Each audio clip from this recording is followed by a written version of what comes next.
It had been a good day, busy but productive.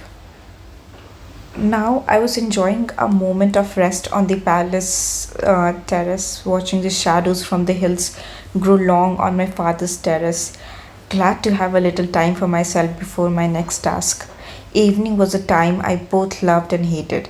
It was the time when the old stones of the terrace were comfort cool underfoot and breeze carried the alluring fragrance of unknown forest flowers. But it was also the time when my sister Urmila had to go to the temple to pray to the goddess for husbands. We had been doing this for years now. So far, it hadn't helped. In the preparation for my reluctant temple visit, I was filling my basket with flowers. I didn't like plucking them. It was kind of a murder. But if I refused, the priest would just make one of the maids do it, and they'd hurt the plants. At least I was careful to pick only the blooms that had spent most of their lifespan already. Now I held a wilting mandara blossom in my palms and blew on it gently. Its petal grew strong and vivid red again, and I smiled. My small magic, which never failed to please me. My basket of prayer flowers was almost full when I heard an impatient clatter of footsteps and recognized them as my sisters, Princess Urmila, born to my parents in one of life's ironies, just a year after they had adopted me. Urmila, Mary Creole, the baby of our family, who would pout until she got her way, whom I loved dearly and who loved me back with her whole being, who never said, not even when we had our spats, that she was the real princess and I the foundling. Today she ran up the stairs, anklet jingly more insistently than usual, so I knew something important had happened. But when she told me, I shrugged. Another suitor? What's special about him? Tell me, what does that bring the tally to? 116, she said. I don't know why you're so excited. We both know what's gonna happen. No, Didi. Urmila's eyes shone. Her breath was uneven with excitement. He's. They're different. They. His younger brother has come with him. His name is Lakshman. The younger brothers, I mean. The older one is called Ram. They are from the west, a kingdom called Kaushal, down in the plains. Very important. Bigger than ours. I overheard the courtiers talking. You mean you were eavesdropping? Urmila dimpled smile was mischievous. It's the best way to learn things people don't want you to know, sister. You should try it sometime. And here's why I think they are special. They killed a lot of Rakshasas on the way, even though they are only a little older than us. I must have looked surprised because Urmila twirled around in glee. She loved it when she knew things I didn't. Then she grew serious. Do you think he might be the one? I could feel the yearning rising from her like shimmer heat of the fields before the monsoons. Don't get your hopes up, I said. You know how people love to exaggerate? How can a mere youth can be a match for Shiva's bow? You're right, Urmila said in a flat voice, her excitement evaporating.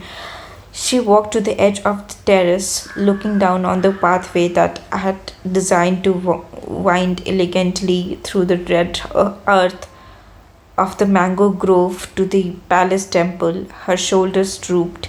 She didn't sigh out of love for me, but I felt her impatience and even worse, her hopelessness, because the unfortunate rule of our royal house is that the older daughter must be married before the younger one.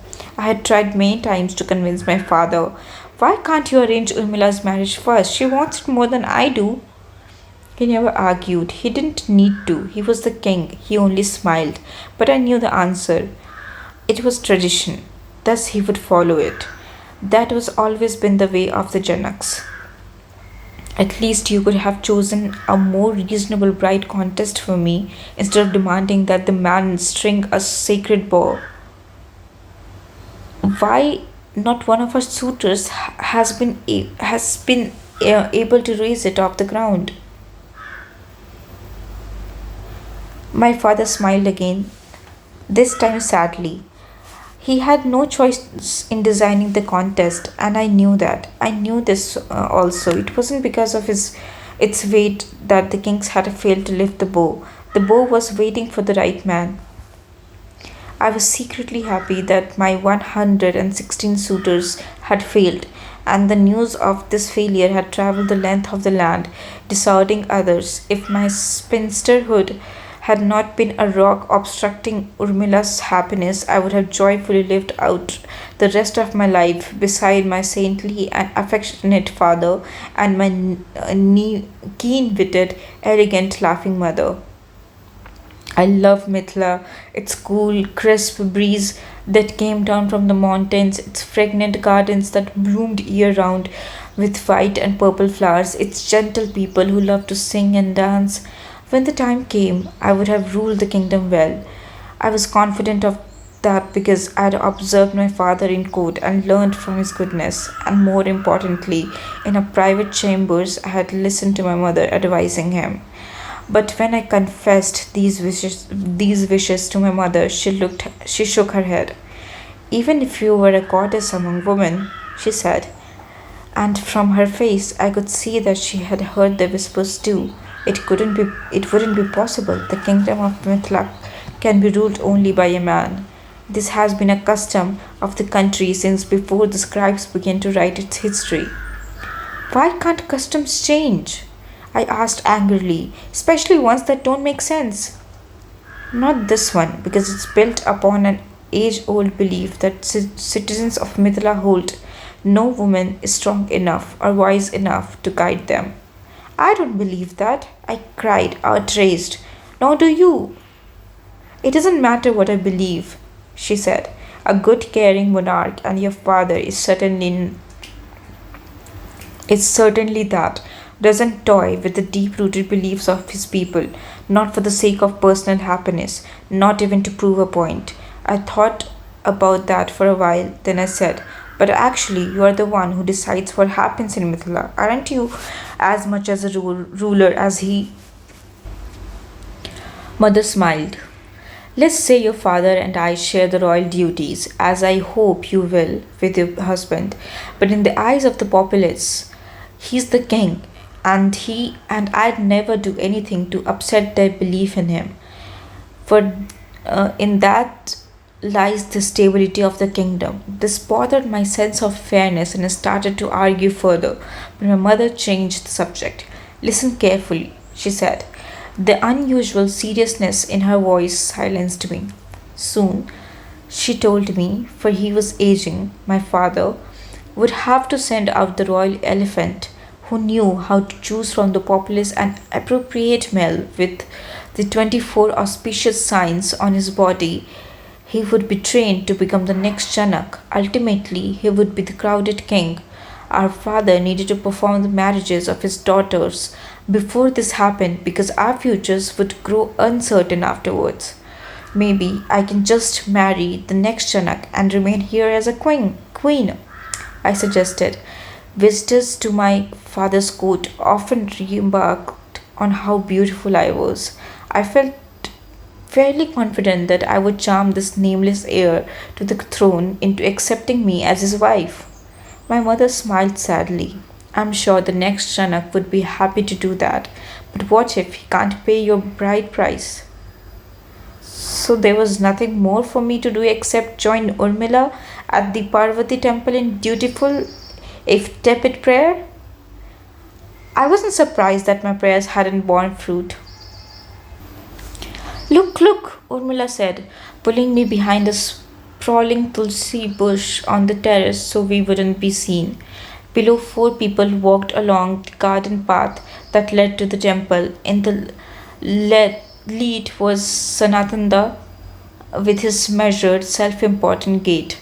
His presence surprised me. The fact that he had been sent to the personally escorted these young guests suggested that my father considered them special. Beside him walked a tall man, whiplash, thin and white, his hair tied above his head in a severe manner that proclaimed him to be a sage. Even in his sleepy corner of Bharatvarsha, we knew of Vishwamitra, whose temper was legendary. Though born as a prince, he had set his heart upon becoming a Brahmarshi, the highest of sages, a title reserved only for Brahmins, and had, after innumerable such struggles, achieved it. His was a colorful and cantankerous history that he had chosen to accompany these fledgling princes on their adventures hinted further at the uniqueness. I watched the two brothers with interest. They walked behind Vishwamitra, looking around curiously at the trees my father had gathered from all over the continent to please me. I couldn't make out their features. The setting sun was in my eyes, but somehow I knew which one was Ram. He was slighter than his brother and darker in complexion, but he walked with a serene confidence. When Lakshman reached out to pluck a mango, he shook his head slightly and Lakshman fell back at once. There was something strangely, deeply familiar about the way Ram held himself, graceful and comfortable in his body and in the world. How could that be? This was the first time I was seeing him in waking or dream. I felt a great need to discover more. I gripped Urmila's hand. Isn't it time for our prayers? I said, though it was clearly too early. For a moment, Urmila looked startled. I had never displayed this much interest in any of my suitors. Then mischief danced over her face. Indeed, it is, she cried. I snatched up the basket and arm in arm we ran down the stairs, careful to avoid our mother, who would have rightly suspicious because Urmila insisted upon combing our hair and applying kajal to our eyes and sandalwood paste to our throats. She almost missed Ram and Lakshman. They had completed their prostrations and were already leaving when we hurried up to the temple.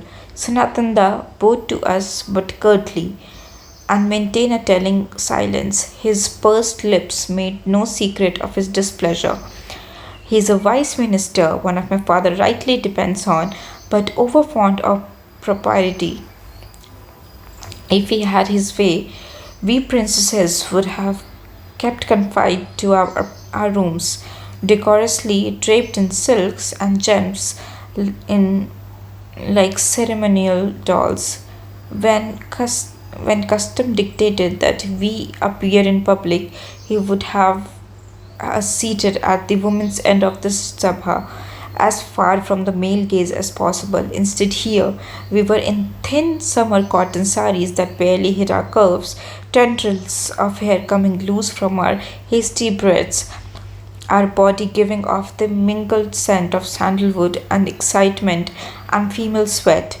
He ushered the young men past us as rapidly as possible without introductions. He was probably hoping they had think we were maidservants, but he couldn't stop us from looking. Ram was young, as Urmila had warned me, far younger than my other suitors. I guessed him to be 17 or 18, only a little older than me. He was indeed darker than Lakshman and slimmer, but his body was strong and wiry. A hefty bow was slung over his shoulder. He didn't seem to feel its weight. I had assumed that he had been exhausted from all the fighting he had done, but he moved with little grace. Even his travel-stained garments, he was unmistakably royal. His aura was calm and peaceful, quite unlike someone who had recently killed a host of Rakshasas. As he passed us, Ram looked at me. His eyes were large and very dark and shaped like lotus petals. Pulled into them, I felt like I was falling. No, it was more like I was whisked away into a distant place that shone with light that was at once brilliant and cool to a time when I had been someone else. There was an ocean unadulterating gently around me, white foamed as innocence, so beautiful that for a moment I couldn't breathe. In this world too, Ram stood in front of me, though there was a great shining around me so I couldn't see his face. This ethereal light that filled the huge space where we seemed to float emanated from a giant gem at his neck. I took a step forward, inexplicably, shockingly. I longed to rest my head on his bare chest. Then I was back in the garden, blinking in confusion. Perhaps Ram had something similar. He had stopped, brow wrinkled as though he was trying to figure something out. He stared at me scowling until a scowling Sadananda took hold of his elbow and drew him away, leaving me to suppress a sigh and enter the temple.